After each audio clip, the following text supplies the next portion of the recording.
Hey everyone, welcome back to the channel. Today, I'm going to show you exactly how to record and add voiceovers in Canva, the brand new, updated 2025 way. Whether you're working on a presentation, a YouTube video, or social media content, adding your own voice can instantly make your project more personal, professional, and engaging. And the best part, you don't need any external apps or complex audio tools. Canva now lets you record voiceovers directly inside the platform. Let's jump right into it. First, open up Canva and navigate to your project. On the left-hand side, you'll see a toolbar. Click on Uploads. This is where you can manage all your media, images, videos, and most importantly, audio files. Now here's the fun part. You'll see an option labeled Record Yourself. Go ahead and click that.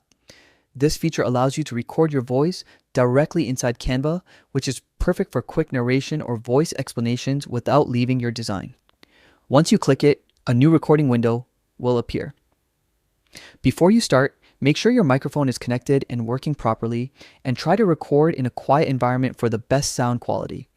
When you're ready, hit record and start speaking naturally.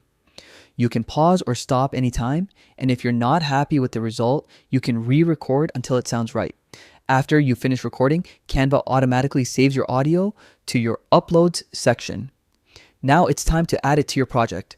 Go back to your design and click on the audio icon on the left panel. You'll find your newly recorded voiceover right there.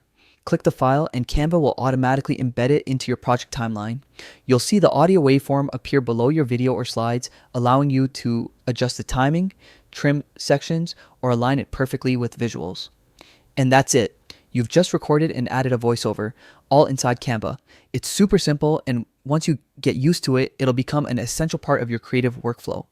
So next time you're making a presentation, tutorial, or promo video, try adding your own voice. It can really bring your content to life. If you found this tutorial helpful, don't forget to like this video, subscribe for more Canva tips, and let me know in the comments what feature you'd like me to cover next. Thanks for watching, and I'll see you in the next one.